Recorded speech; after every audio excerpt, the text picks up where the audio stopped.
Your mind is the most powerful tool you possess.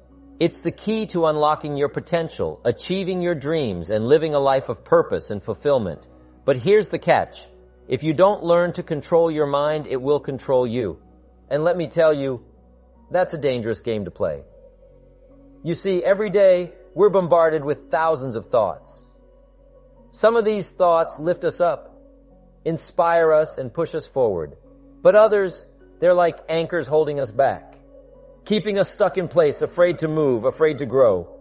Now, I want you to imagine for a moment that your mind is like a garden, a beautiful, fertile garden with endless potential. But here's the thing about gardens. They don't take care of themselves. If you neglect your garden, what happens? Weeds start to grow. They creep in slowly at first, but before you know it, they're everywhere, choking out the beautiful flowers and fruits you want to cultivate. Your thoughts are like those plants in your mental garden. The positive, empowering thoughts are the flowers and fruits. The negative, limiting thoughts, those are the weeds. And just like in a real garden, if you don't actively tend to your mental garden, pulling out those weeds and nurturing the good plants, your garden, your mind will become overrun. But here's the good news. You are the gardener of your mind. You have the power to choose which thoughts you allow to take root and which ones you pluck out before they can grow. This power, my friends, is what separates the achievers from the dreamers, the doers from the wishers. Now, I know what some of you might be thinking, but it's not that easy. I can't control my thoughts, and to that I say you're right. It's not easy, but it is simple, and more importantly, it's necessary. Controlling your mind isn't about never having a negative thought. That's impossible. We're human after all. No. Controlling your mind is about recognizing those negative thoughts when they pop up and choosing not to let them take over. Let me give you an example. Imagine you're about to give a big presentation at work. As you're walking to the conference room, a thought pops into your head. What if I mess up? What if they don't like my ideas? Now you have two choices. You can let that thought grow, let it feed on your fears and insecurities until it becomes a monster that paralyzes you. Or you can acknowledge the thought, thank it for its concern, and then replace it with something more empowering.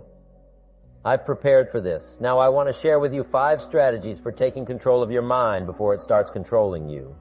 These aren't quick fixes or magic pills. They're tools, habits that you need to cultivate day in and day out. But I promise you, if you commit to these strategies, you'll see a transformation not just in your thinking, but in your life. Strategy number 1, develop awareness. You can't change what you don't notice. The first step in controlling your mind is becoming aware of your thoughts. Most of us go through our days on autopilot, barely noticing the constant chatter in our heads. But that chatter is shaping our reality, influencing our decisions, and determining our actions. So your first task is to start paying attention. Throughout your day, pause and check in with yourself. What are you thinking right now? How are those thoughts making you feel? Are they pushing you towards your goals or pulling you away from them? This awareness doesn't come overnight. It's a skill, and like any skill, it takes practice. Start small. Set reminders on your phone to check in with your thoughts 3 times a day. As you get better at it, increase the frequency. Eventually, this awareness will become second nature. And here's a little secret. The simple act of observing your thoughts often changes them. It's like shining a light into a dark room. Suddenly, those scary shadows don't look so frightening anymore. Strategy number 2, challenge your thoughts. Once you're aware of your thoughts, the next step is to challenge them. Don't just accept every thought that pops into your head as truth. Question it, examine it. Is it based on fact or fear? Is it helping you or holding you back? Let's say you have a thought like, I'm not good enough for that promotion. Instead of accepting that thought, challenge it. Ask yourself, what evidence do I have for this thought? What evidence do I have against it? Is this thought helping me achieve my goals? Often you'll find that your most limiting thoughts are based on old beliefs, past experiences, or unfounded fears. By challenging these thoughts, you strip them of their power. You create space for new, more empowering thoughts to take root. Remember, your thoughts are not facts, they're stories you tell yourself.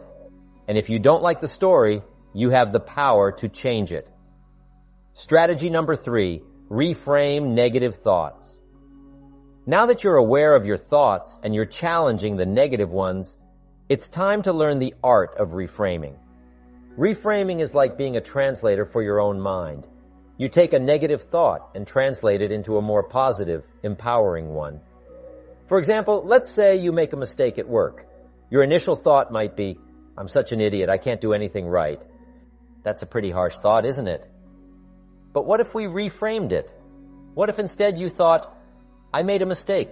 That's how I learn and improve. Next time, I'll do better."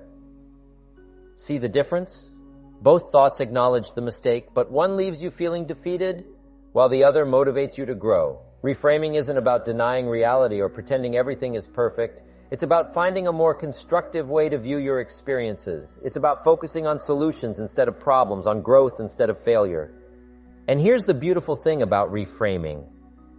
The more you practice it, the more automatic it becomes. Eventually, your mind starts doing it on its own, naturally gravitating towards more positive, empowering thoughts. Strategy number 4. Feed your mind good stuff. You've heard the saying, "You are what you eat," right? Well, the same principle applies to your mind. Your thoughts are shaped by what you feed your mind. If you constantly consume negative news, pessimistic conversations, and mindless entertainment, guess what kind of thoughts you're going to have? On the other hand, if you fill your mind with inspiring books, uplifting conversations, and meaningful content, your thoughts will reflect that positivity and purpose. Now, I'm not saying you should stick your head in the sand and ignore the world's problems, but be mindful of what you're consuming. For every negative news article you read, balance it with something positive. For every hour of mindless TV you watch, spend an hour reading a book that challenges and inspires you. And here's a powerful tip. Start your day by feeding your mind something good. Read a few pages of an inspiring book, listen to a motivational podcast, or simply spend a few minutes visualizing your goals. This sets the tone for your entire day, priming your mind for positive, productive thoughts. Strategy number 5, practice gratitude. Gratitude is like a secret weapon in the battle for control of your mind. It's impossible to feel grateful and negative at the same time. When you focus on what you're thankful for, you literally rewire your brain to notice more positive things in your life. Now, I know some of you might be thinking, but what if I don't have anything to be grateful for? To that I say, look harder. Look, there's always something to be grateful for, even in the darkest times. Maybe it's the air you're breathing, the fact that you woke up this morning, or the person who smiled at you on the street. Start small.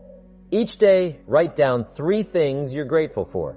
They don't have to be big things. In fact, focusing on small, everyday blessings can be even more powerful. As you practice this habit, you'll find yourself naturally looking for things to be grateful for throughout your day. And here's the amazing thing. The more you practice gratitude, the more you'll find to be grateful for. It's like you're tuning your mind to a frequency of abundance and positivity.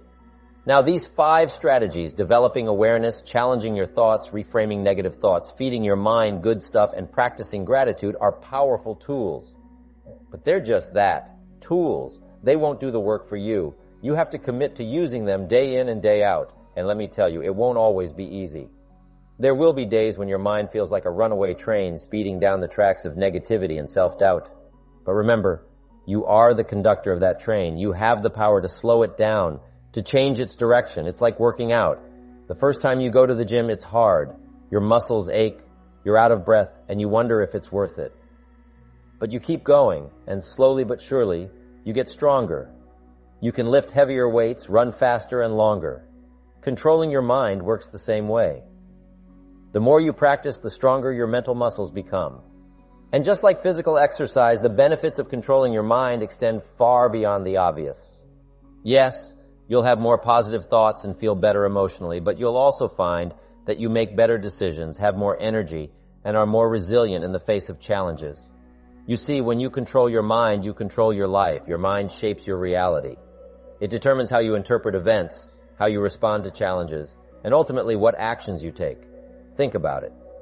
2 people can face the exact same situation and have completely different experiences based on how they think about it.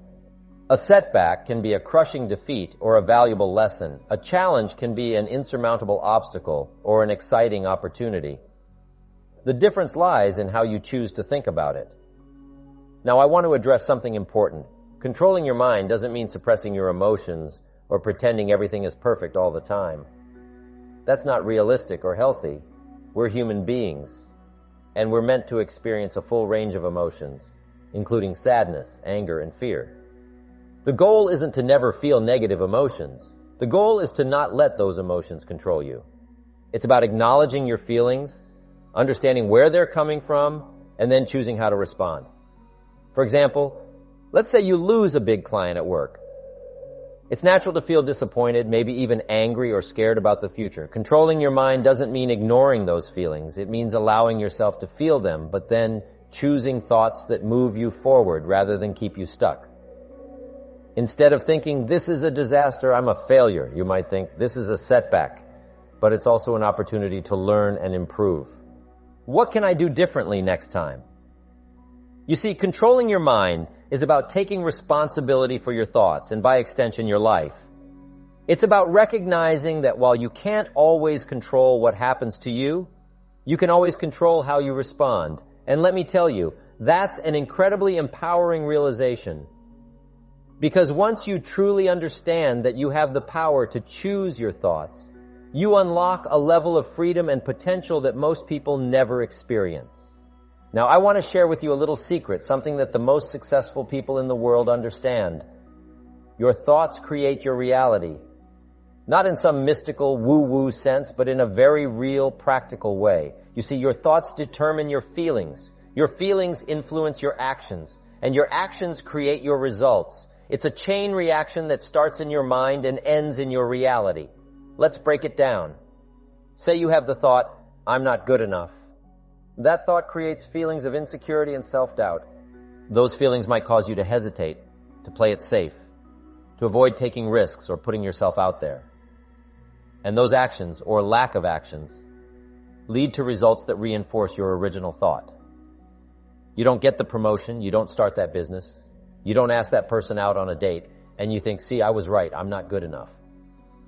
But what if you change that initial thought? What if instead you thought, I am capable of growth and improvement? That thought might create feelings of confidence and curiosity. Those feelings might lead you to take action, to learn new skills, to volunteer for challenging projects, to step outside your comfort zone. And those actions would likely lead to results that prove your capability, reinforcing your new empowering thought. This is why controlling your mind is so crucial. Because when you control your thoughts, you're not just changing what happens in your head, you're changing what happens in your life. Now, I know some of you might be thinking, but what about positive thinking? Isn't that the same as controlling your mind? And the answer is not quite. Positive thinking is a good start, but controlling your mind goes much deeper.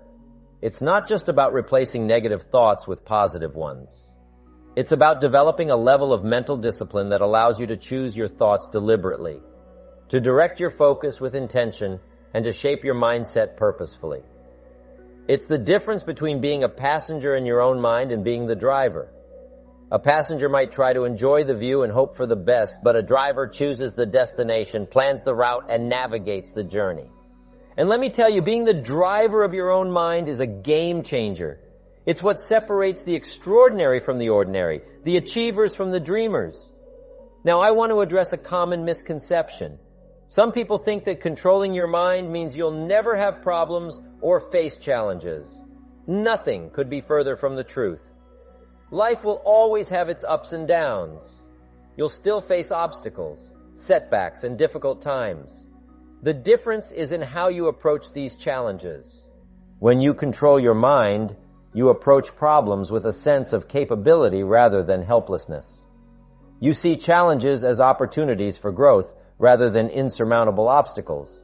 You maintain your composure in the face of adversity rather than falling apart. It's like being the captain of a ship. You can't control the weather or the waves, but you can control how you steer your ship, how you adjust your sails, and how you navigate through the storm. And here's the beautiful thing. As you practice controlling your mind, you'll find that you become more resilient. The challenges that once seemed overwhelming become manageable. The setbacks that once would have derailed you for weeks barely slow you down. You develop what I like to call mental toughness. It's the ability to stay focused, motivated, and positive even when things get tough. And let me tell you, mental toughness is one of the most valuable skills you can develop in life. Now, I want to share with you a powerful technique for developing this mental toughness. It's called the what if flip. Here's how it works. Whenever you catch yourself thinking a negative what if thought, flip it to a positive one. For example, instead of what if I fail, think what if I succeed beyond my wildest dreams. Instead of what if I'm not good enough, think what if I'm more capable than I ever imagined. Instead of what if everything goes wrong, think what if everything works out even better than I planned. This simple flip can completely change your perspective, and as a result, your actions and outcomes. Remember, your mind is always playing out scenarios. Why not direct it to play out positive ones? Why not use your imagination to fuel your success rather than feed your fears? Now, I want to address something important. Controlling your mind isn't about ignoring reality or pretending that everything is perfect. It's about choosing a perspective that empowers you rather than limits you. It's about asking better questions. Instead of asking, why is this happening to me? Ask, what can I learn from this? Instead of wondering, why can't I do this? Ask yourself, how can I do this? You see, the questions you ask yourself shape your focus, and what you focus on expands. So why not focus on solutions instead of problems, on opportunities instead of obstacles, on what you can do instead of what you can't? This shift in focus is subtle, but its effects are profound. It moves you from a reactive state to a proactive one. Instead of just responding to what life throws at you, you start creating the life you want. And that, my friends, is the real power of controlling your mind.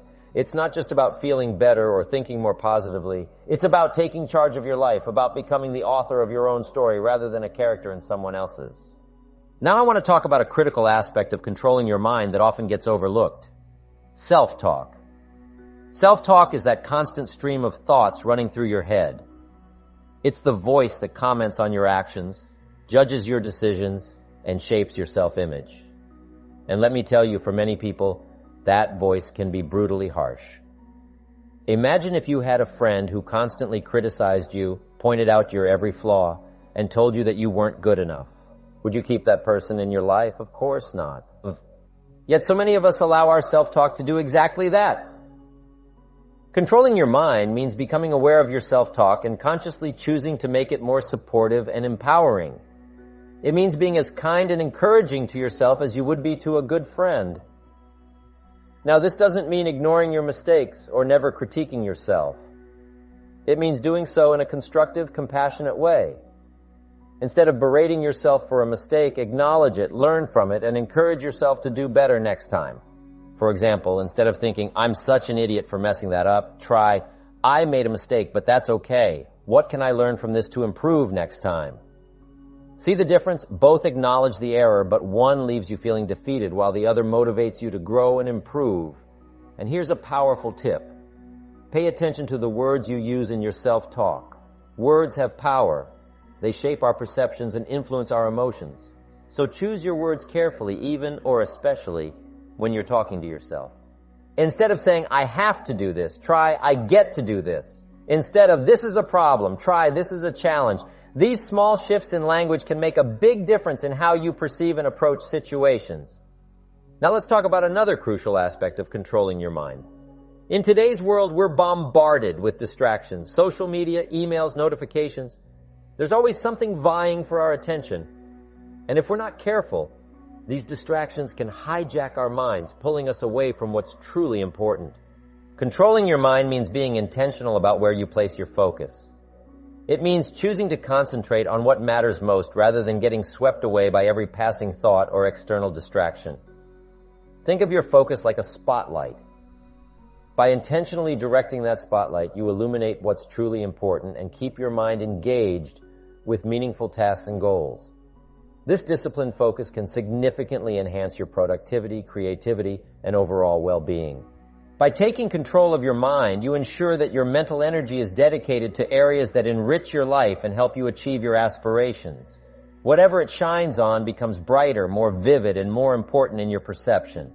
So ask yourself, where are you shining your spotlight? On your goals and dreams or on your fears and worries? One powerful technique for managing your focus is called the 90-second rule. Here's how it works. When you notice a negative thought or emotion arising, acknowledge it, but don't engage with it. Just observe it for 90 seconds. Most of the time, you'll find that it passes on its own.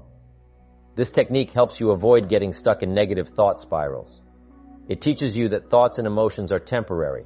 They come and go like clouds in the sky. You don't have to attach to them or let them control you. Another powerful tool for managing your focus is visualization. Top athletes, successful entrepreneurs, and high achievers in every field use visualization to program their minds for success. Here's how you can use it. Spend a few minutes each day visualizing yourself achieving your goals. See it in vivid detail. What does it look like? How does it feel? Engage all your senses in this mental rehearsal. This isn't just feel-good fluff.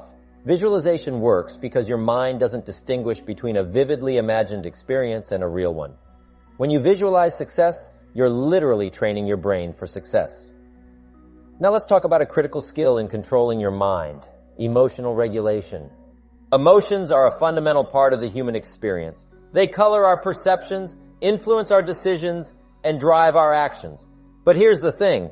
While we can't always control our initial emotional reactions, we can control how we respond to them. Controlling your mind doesn't mean suppressing your emotions or always trying to be positive. It means developing the ability to experience your emotions without being controlled by them. Think of it like this. Your emotions are like weather patterns in your mind. Just as you can't control the weather, you can't always control what emotions arise. But you can control how you respond to them. Just as you can choose whether to take an umbrella when it rains. One powerful technique for emotional regulation is called name it to tame it. When you're experiencing a strong emotion, simply naming it can help reduce its intensity. I'm feeling frustrated right now, or this is anxiety I'm experiencing. This simple act of labeling your emotions creates a bit of distance between you and the feeling. It reminds you that you are not your emotions. You're the observer of your emotions. Another important aspect of emotional regulation is understanding that all emotions, even the uncomfortable ones, have a purpose. They're giving you information about your internal state and your environment.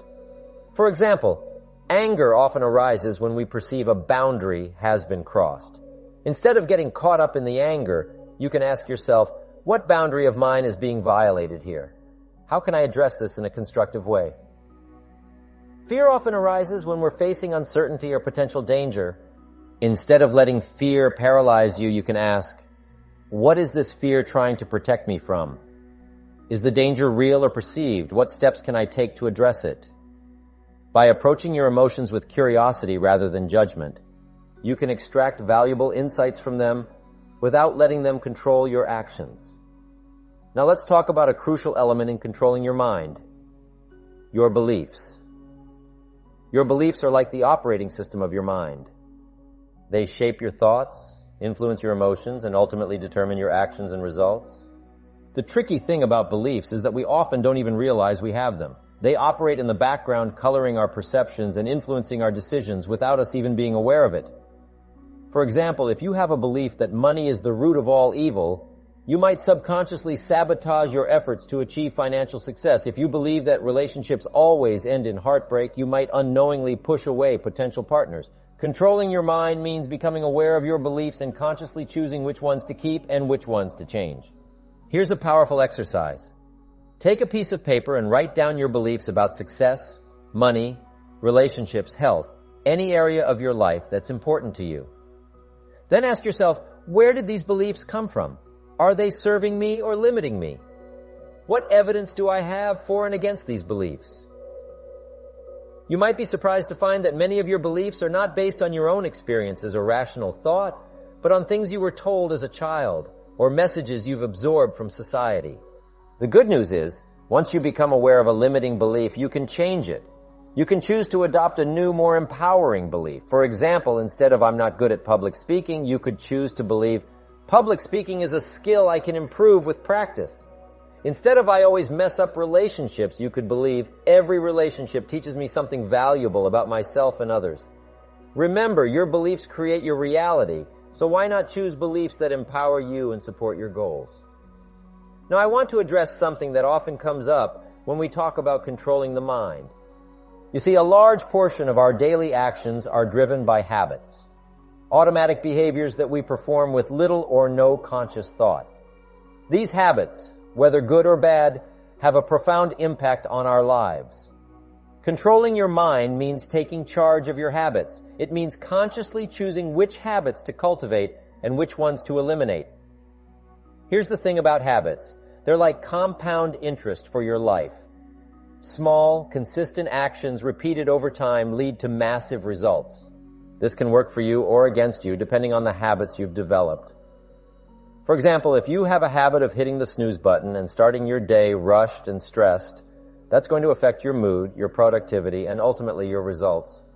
On the other hand, if you have a habit of waking up early, exercising, and planning your day, you're setting yourself up for success before most people have even had their first cup of coffee.